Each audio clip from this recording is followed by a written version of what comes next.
Ryan, मैं जानती थी कि तुम यहीं पर होगे। मीरान, सब ठीक तो है ना? क्या हुआ है?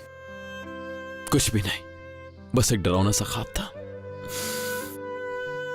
तुम्हें देखते ही ठीक हो जाता हूं। सिर्फ ख्वाब था?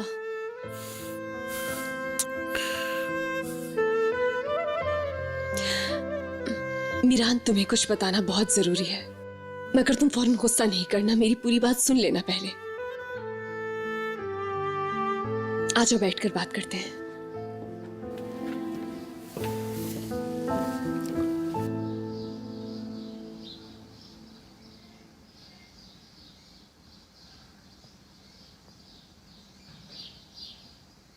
मीरान, मैं अपने बाबा से मिलने के लिए गई थी। तुम्हारी दादी जान ने जो कुछ किया वो सब जानने के बाद वो ये चाहते हैं कि मैं तुम्हें छोड़कर उनके साथ चली जाऊं, लेकिन मैंने उन्हें मना कर दिया। मगर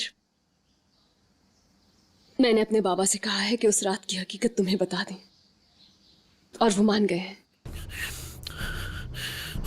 रेयान, तुम्हें पता भी है तुम क्या बात कर रही हो मेरे साथ? हद है यार। उनकी बात सुनना कौन चाहता है? हाँ, आज के बाद हरगिज मेरे साथ ऐसी बातें मत करना प्लीज। हरगिज नहीं रेयान, मैंने तुम्हें पहले भी समझाया था कि सबसे दूर रहो तुम प्लीज। मीरान, तुम एक दफा उनकी बात तो सुन लो पहले। एक दफा जान तो लो कि माजी में असल में हुआ क्या था। सिर्फ एक बार मीरान, दोबारा कभी भी नहीं कहूंगी मैं तुमसे। बस रेयान, उस शख्स से बात करने के लिए मेरे पास बिल्कुल भी वक्त नहीं है। कभी भी और किसी भी वक्त में अपनी अम्मी की कोई बात नहीं करना चाहता, समझी? मैं कभी भी उस शख्स को इजाजत नहीं दूंगा कि मेरी अम्मी के बारे में जरा सी बात कर सके वो। और तुम भी मेरी अम्मी के बारे में कोई बात नहीं करोगी, समझी? चाहे अपने अब्बू के साथ या किसी के साथ भी, लेकिन दोबारा ना सुनूं मैं। मेरे बाबा बेकसूर है मीरान। तुम ये क्यों नहीं सोच रहे हो कि अगर वो आज तुमसे झूठ कह सकती हैं, तो हो सकता है कि पहले भी उन्होंने तुमसे झूठ ही कहा हो। तुम क्यों इस तकलीफ के साथ जिंदा रहना चाहते हो? मेरे कहने पर सिर्फ एक दफा उनकी बात सुन लो।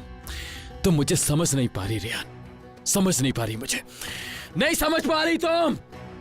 यह दादी जान की बात नहीं है, अम्मी के बारे में।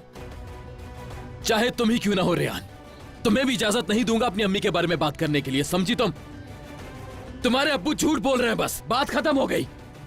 हो सकता है अपने गुनाहों पर शर्मिंदा हो वो, इस वजह से बोल रहे हो, क्योंकि अब वो एक बाप है और उसे अपने बच्चों की फिक्र होगी, इसलिए। लेकिन खिजर शाहदोलो मेरी अम्मी जान और मेरे बाप का कातिल है। सिर्फ तुम्हारी दादी के मुताबिक वो कातिल है, क्योंकि आज तक अपनी माँ के बारे में जो कुछ भी सुना है सिर्फ उन्हीं से सुना है, उन्हीं की मनगढ़ंत कहानियों से। और अब तुम्हें ये डर है कि उन पर से तुम्हारा भरोसा कहीं हमेशा के लिए न उठ जाए। तुम में सच सुनने की हिम्मत नहीं, क्योंकि कहीं ना कहीं तुम्हारा दिल भी ये बात जानता है कि मेरे बाबा तुमसे सिर्फ सच ही कहेंगे।